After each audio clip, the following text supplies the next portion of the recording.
كلمتان حبيبتان إلى الرحمن خفيفتان على اللسان ثقيلتان في الميزان.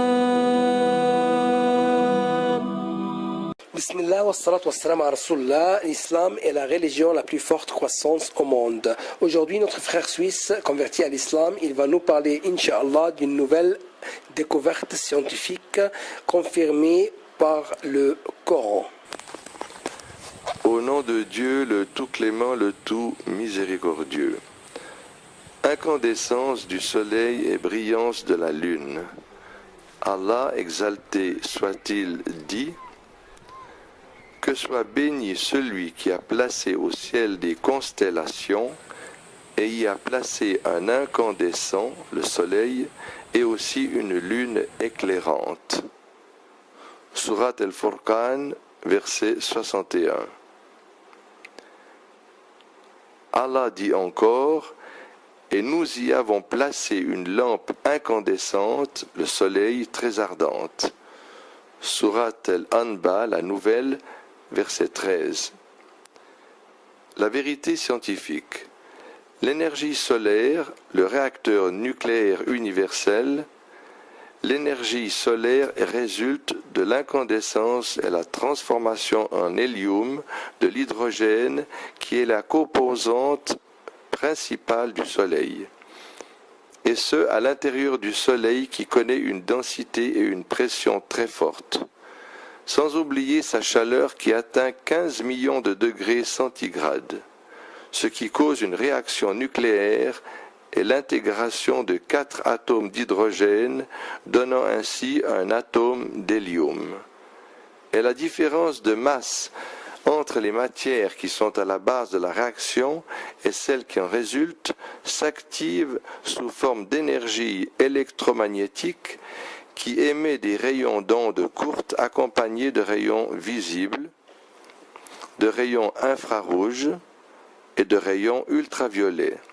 Ce qui revient à dire que l'énergie du Soleil vient de son intérieur via intégration nucléaire naturelle dans des conditions de pression, de densité et de chaleur extrêmes. Tout comme s'il était un gigantesque réacteur nucléaire destiné à fournir la Terre en lumière, en chaleur et en énergie. Le Soleil, qui est considéré comme une étoile, est un corps céleste incandescent, tandis que la Lune est une planète dont le corps céleste a une lumière statique qu'elle reçoit des étoiles et des soleils. Cette définition s'applique également à tous les satellites naturels. Aspect miraculeux. Les versets coraniques firent allusion 14 siècles jadis à la distinction entre étoiles et planètes en partant du Soleil et de la Lune. En parlant du Soleil et de la Lune, l'astronomie moderne a fini par aboutir aux mêmes conclusions, et ce, après l'invention des télescopes et le lancement des études photométriques, lumineuses et spectrographiques sur les étoiles et les planètes au cours des siècles passés. L'étoile est donc un corps céleste luminescent qui émet une énergie propre à elle, tandis que la planète est un corps céleste dont la lumière est statique et qui réfléchit les rayons qu'elle reçoit des étoiles et des soleils.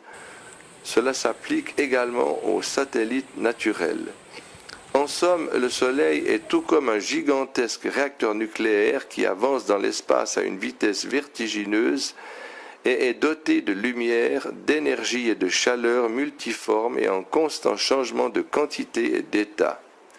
Le Soleil n'est aucunement un disque brillant à la lumière statique, mais il est plutôt une lampe incandescente, contrairement à la Lune qui est une planète qui ne fait que réfléchir la lumière du Soleil après le coucher de ce dernier.